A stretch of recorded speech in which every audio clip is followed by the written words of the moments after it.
नमस्कार, मैं हूं आपके साथ अनुष्का राय और आप देख रहे हैं तक्षशित न्यूज।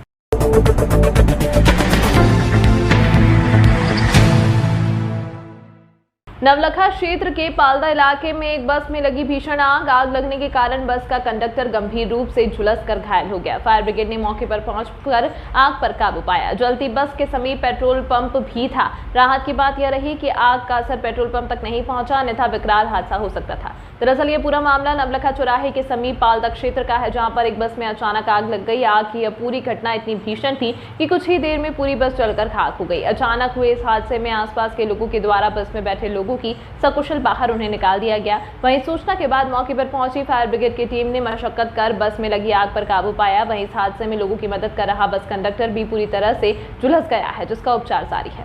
तो जो है तत्काल जो सूचना मिली कि नवलखा के पास में बस में आग लगी है। हम लोग जो है गाड़ी लेके टीम लेके पहुँचे और तत्काल जो है आग को बुझा दिया गया है। इसमें कोई जनहानि वगैरह नहीं हुई है।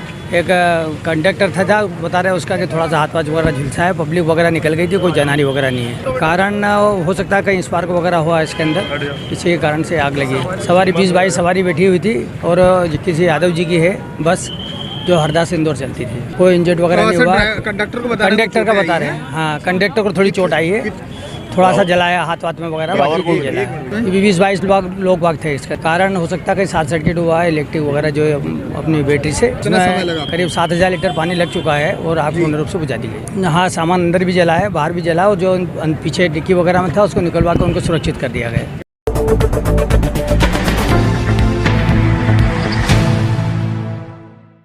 छोटी ग्वालटोली क्षेत्र में आज सुबह बड़ा हादसा टल गया। यहां कल्याण विश्राम गृह का छज्जा गिर गया। इस हादसे में 2 लोग घायल हुए हैं। कलेक्टर और निगम कमिश्नर पहुंचे मौके पर। इंदौर के ग्वालटोली इलाके में रविवार को बड़ा हादसा टल गया, जहां रेलवे स्टेशन के सामने 4 मंजिला इमारत के बाहर का छज्जा गिरने से 2 लोग घायल हुए हैं। सूचना मिलते ही कलेक्टर मौके पर पहुंचे। वहीं प्रशासन ने तत्परता दिखाते हुए घायलों को तुरंत उपचार के लिए अस्पताल भिजवाया। दरअसल कल्याण विश्राम गृह नाम की इस इमारत के बाहरी इलाके का छज्जा का एक हिस्सा भरभरा कर गिर गया। इस दौरान छज्जे के नीचे 2 लोग मौजूद थे, जिन्हें मामूली चोटें आई हैं। हादसे की जानकारी लगते ही मौके पर तुरंत ही जिला प्रशासन, नगर निगम और SDRF की टीम पहुंच गई थी। हालांकि घायलों को तुरंत ही इलाज के लिए अस्पताल पहुंचा दिया गया। पूरे हादसे में गनीमत यह रही कि किसी को भी गंभीर चोट नहीं आई है। अब प्रशासन घटना को संज्ञान में लेकर कार्रवाई की बात कह रहा है। बावड़ी हादसे के बाद आज छोटी ग्वालटोली क्षेत्र में हुए हादसे के बाद नगर निगम ने बिल्डिंग के खतरनाक हिस्सों को तोड़ना शुरू किया। नगर निगम के अमले ने कार्रवाई करते हुए 2 दर्जन से अधिक दुकानों के बाहर के छज्जे को हटाया। इस दौरान कई बार विवाद की स्थिति भी बनी, लेकिन मौके पर मौजूद पुलिस बल की सहायता से निगम ने पूरी कार्रवाई को अंजाम दिया। निगम आयुक्त ने कहा, शहर में लोगों के लिए खतरनाक भवनों को चिन्हित कर आगे भी कार्रवाई होगी। एक कल्याण विश्राम गृह है, यजन प्लाजा के पास है। अभी कंट्रोल रूम से जानकारी मिली है कि इनका एक छज्जा है, मतलब है ना, वो उसके ऊपर है ना वॉल बनी हुई थी, वो गिर गया था। उसके नीचे है ना, मतलब आई थिंक 2-3 लोग थे। मुझे लग रहा है 2 लोग है ना घायल हुए हैं, उनको हॉस्पिटल पहुंचाए गए। डॉक्टर से मेरा बात भी हुई है। मैं खुद है ना सुपर स्पेशलिटी हॉस्पिटल से ही आ रहा हूँ, वहाँ एक मीटिंग में था।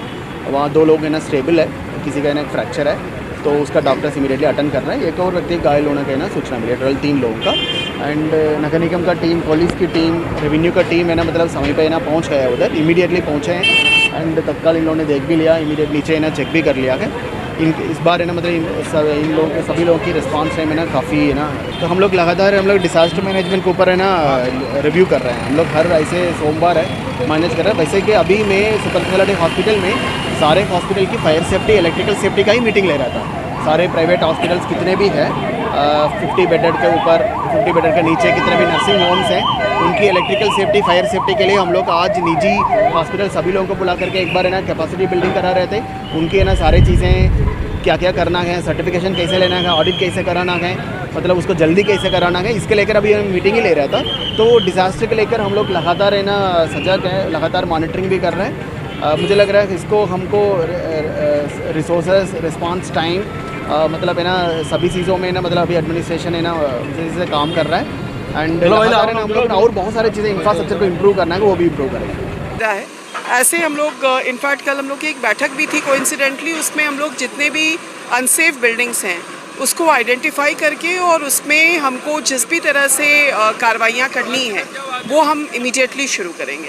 देखिए अभी तो मैं यही कह सकती हूँ कि इनफैक्ट कल ही कोइंसिडेंटली जैसे मैंने बताया कि हम लोग रिव्यू रखे हैं, this has to be taken up, क्योंकि कल किसी भी तरह से पब्लिक लाइफ और अन्य विषयों को भी लेकर ये जुड़ा हुआ मुद्दा है, तो इसको हमको बहुत सिंसियरली टेकअप करना है। तो हम सारे अपने जितनी भी मेरी पूरी टीम है, BOBIs हैं, इंजीनियर्स हैं, उन सबको लगा के इनफैक्ट PWD की भी रिपोर्ट्स, कुछ बिल्डिंग्स मेरे संज्ञान में कल ही लाई गई है, हाउसिंग बोर्ड और तमाम जगहों की जो कि जर्जर स्थिति में उनको खाली करवाना, शिफ्ट करवाना, वो सारी चीज़ों को भी हम लोग इमीडिएटली टेकअप करेंगे।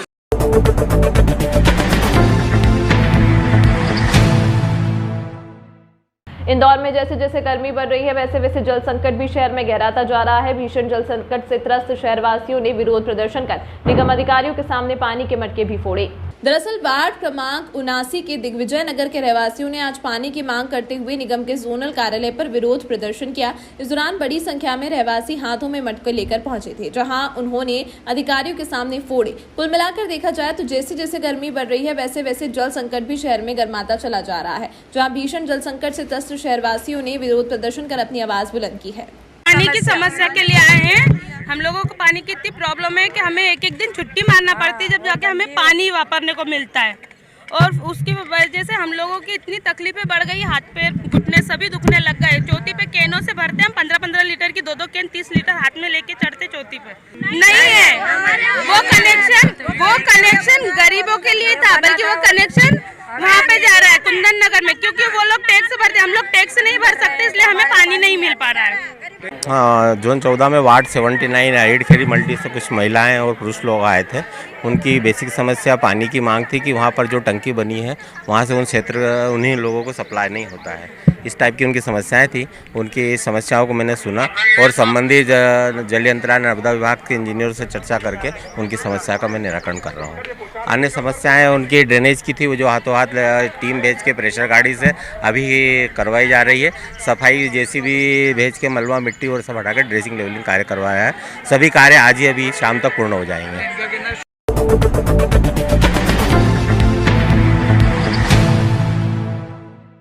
इंदौर सराफा बाजार में अक्षय तृतीया के अवसर पर हर वर्ष से ज्यादा रौनक इस बार देखने को मिली। वहीं बढ़ते भाव के बीच में शादी का सीजन भी आ चुका है। लोग सोना चांदी खरीदने के लिए पहुंच तो रहे हैं, लेकिन अब ग्राहक कम वजन और अलग डिजाइन के आभूषण की मांग कर रहे हैं।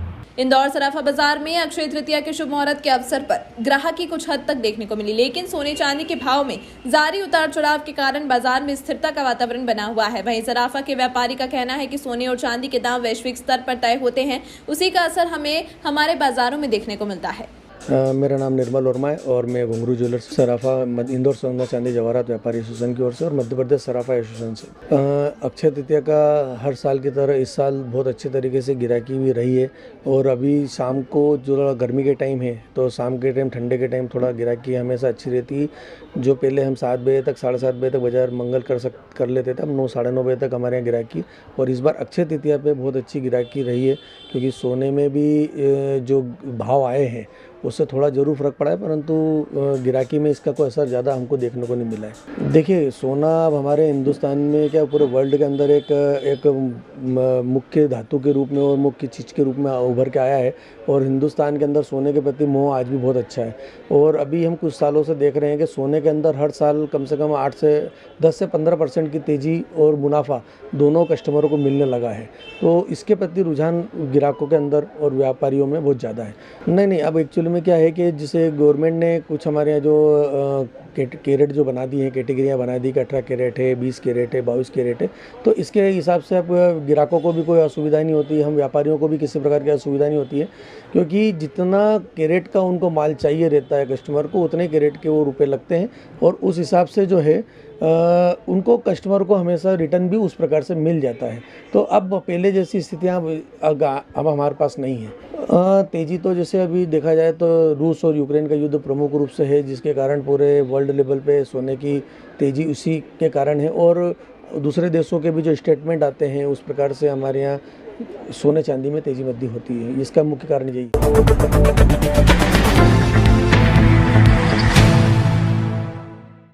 इंदौर नगर निगम इस वर्ष का बजट आगामी 27 अप्रैल को पेश होगा। नगर निगम के द्वारा तैयार किए जा रहे इस बजट को लेकर हर विभाग से जानकारी जुटाई जा रही है। वहीं इस बार पेश होने वाले बजट को लेकर निगम आयुक्त का कहना है कि निगम को अपने खर्चों को बैलेंस करने के लिए वैकल्पिक आय का स्रोत भी विकसित करना होगा, ताकि आने वाले दिनों में नगर निगम अपने भुगतानों को समय से कर सके। दरअसल चुनावी साल के इस सम्मेलन में शहर से जुड़े 30 प्रमुख प्रस्ताव रखे जाएंगे। वहीं इस सम्मेलन में निगम का बजट पेश किया जाएगा, जो करीब 7,400 करोड़ का होगा। सम्मेलन में बजट के अलावा महापौर परिषद द्वारा स्वीकृत 29 प्रस्तावों पर भी विचार किया जाएगा। वहीं यह बजट चुनावी बजट होगा। इसमें कोई नया कर लगाने का प्रावधान नहीं है, हालांकि कुछ करों की दरों में बदलाव जरूर होगा। वहीं पेश होने वाले इस बजट को लेकर निगम आयुक्त का कहना है कि निगम लंबे समय से अपने ठेकेदारों को भुगतान समय पर नहीं कर पा रहा है, इसीलिए अब निगम को अपने खर्चे को बैलेंस रखने के लिए राजस्व के लिए कुछ वैकल्पिक स्रोत भी विकसित करना होंगे, ताकि भविष्य इसका फायदा मिल सके। देखिए, अभी ऑब्वियसली बजट को हम लोग अभी भी इसको फाइन ट्यून करने की कोशिश कर रहे हैं। ये डेफिनेटली ये बात सही है कि हमें अपने बजट को बैलेंस आउट करने की आवश्यकता है, और वो जो कोर पेमेंट्स क्योंकि काफ़ी लंबे समय से और काफ़ी बड़े अमाउंट में ड्यू है, तो दैट ऑल्सो मीन्स कि हमको अपने रेवेन्यू सोर्सेज पे भी काम करने की आवश्यकता है सिर्फ एक्सपेंडिचर को बैलेंस आउट करने के लिए। तो एडिशनल रेवेन्यू सोर्स हम कहाँ से जनरेट कर सकते हैं, उस पर भी हम लोग कोशिश कर रहे हैं कि कुछ पॉइंट्स हम अपने बजट में भी इंट्रोड्यूस करें कि how should we work on improving the revenue front. हम सिर्फ एक्सपेंडिचर फ्रंट की बात ना करते हुए रेवेन्यू फ्रंट को भी बैलेंस आउट करें। उस पर भी एक फिर से प्रिलिमिनरी चर्चा भी हम लोग बजट के पहले भी कर रहे हैं, ताकि उन मुद्दों को भी हम लोग मतलब उसमें समायोजित कर सकें। हालांकि इसका प्राइमरी डॉक्यूमेंट मेरे आने के पहले ही तैयार हो चुका था, बट मेरे आने के बाद में इसमें एक एडिशन मेरे हिसाब से हम जिस बात को टेकअप करने की कोशिश कर रहे हैं वो ये है कि हमारे बजट में जो एडिशनल रेवेन्यू सोर्सेज होने चाहिए उन पे भी डिस्कशन हो और उनको भी हम बजट का हिस्सा बनाएं, because that is equally important कि अगर हम एक्सपेंडिचर को फंड करने के रिसोर्सेज हम कहाँ से जनरेट करेंगे। हम सिर्फ ग्रांट और तमाम चीज़ों पे डिपेंडेंट नहीं हो सकते, because that is a fixed expenditure. उसके अलावा हम अपना सोर्स कैसे जनरेट कर सकते हैं उसको भी हमको बजट में इंट्रोड्यूस करने की आवश्यकता रहेगी।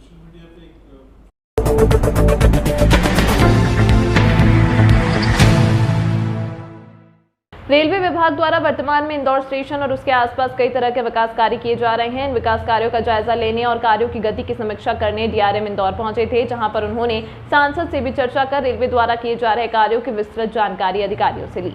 दरअसल इन दिनों रेलवे विभाग के द्वारा इंदौर स्टेशन और उसके आसपास में दोहरीकरण और स्टेशन विस्तार के कई काम किए जा रहे हैं। इसके साथ ही इलेक्ट्रिक लाइन डालने और स्टेशन को व्यवस्थित रूप देने का काम भी लगातार जारी है। इन्हीं सभी कार्यों की समीक्षा करने डीआरएम इंदौर पहुंचे थे, जहां पर उन्होंने सांसद शंकर लालवानी के साथ रेलवे द्वारा किए गए कार्यों को लेकर भी चर्चा की। इस दौरान डीआरएम द्वारा अधिकारियों से वर्तमान में चल रहे विकास कार्य और आगामी दिनों में विकास कार्यों को लेकर चर्चा की गई।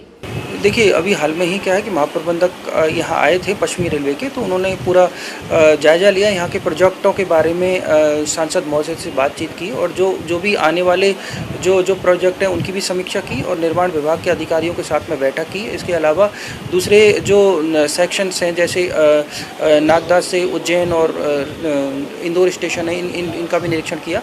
और यहाँ पे क्या है कि पूरे कई प्रोजेक्ट गतिशील हैं और इसके अलावा दूसरी कई योजनाओं के बारे में उन्होंने बताया। तमाम महत्वपूर्ण खबरों के लिए देखते रहिए तक्षशित न्यूज।